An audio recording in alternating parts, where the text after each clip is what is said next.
All this month, we are honoring and celebrating Black History Month. And this morning, I want to welcome Reverend Vincent Dial to Daytime to offer his insights on Black history in our country and locally. Good morning, Reverend. Good morning, Chris. How are you? I'm doing really well this morning, sir. Appreciate you taking some time with us today. Thank you. I appreciate the invitation. Let's talk about Black History Month, and I want to ask you personally, what does Black History Month mean for you? Well, to put it succinctly, I think it's awakening of America to all of its history.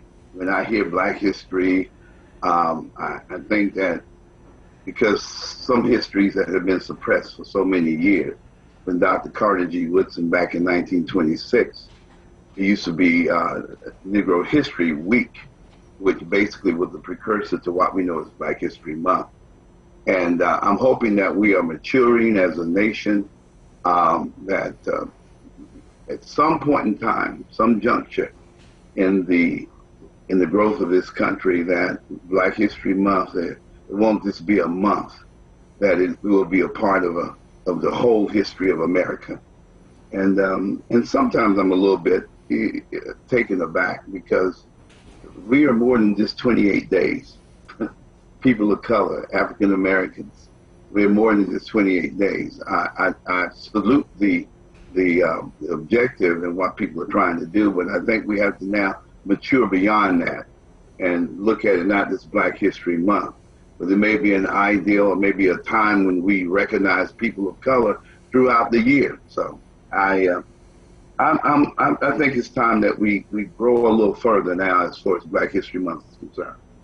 And you've got your FCA jacket on. You're a mentor to so many young people.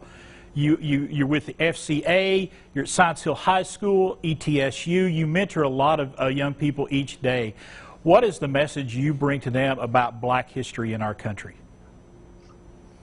Well, I think the message would be that we have to respect people from all walks of life, from all different nationalities, all different cultures, and be as transparent as possible, you know, because that's what I think young people are looking for. They're looking for honesty and transparency in those adults who they try to relate to. So, and I guess telling young people, don't get caught up at one particular place. Allow yourself to be educated by the cultures of the world, you know, and see other places in the world when you can. I think that's most important. Get to know your classmates. Get to know your neighbors. They may look different from you, but get to know them. Get to know about them. You know, so I'm encouraging young people, because if anything's going to help bring about the change and create a unity, not only in this nation but in this world, it's going to be the generations that are coming behind us. So we need to leave some type of a solid and positive foundation that's going to encourage them to move forward. You know, we're in the midst of this global pandemic right now, and normally there would be in-person celebrations for Black History Month. Things are having to be done a little different right now. Are you seeing that at your church and in the school level and all the different levels around locally here in our region? I think you're quite for sure, both locally, statewide, nationally, worldwide. You know, we're having to make these adjustments. But then again, too, I think in thinking about what we have to do, the adjustments we have to make, I think what that does is remind us that we need each other. We have to depend and work with each other.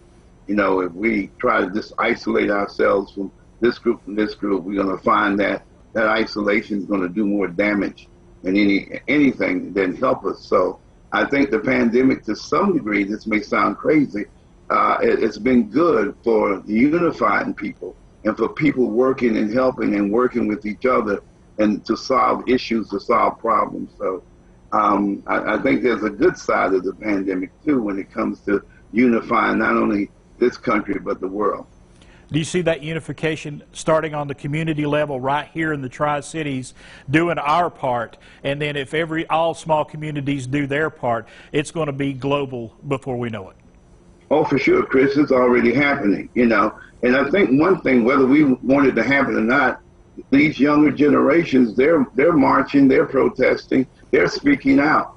because they want a better America. They want a better world to live in. So for those of us who are older generations, either we can, we can get on board and get on the ship, or we can be left behind.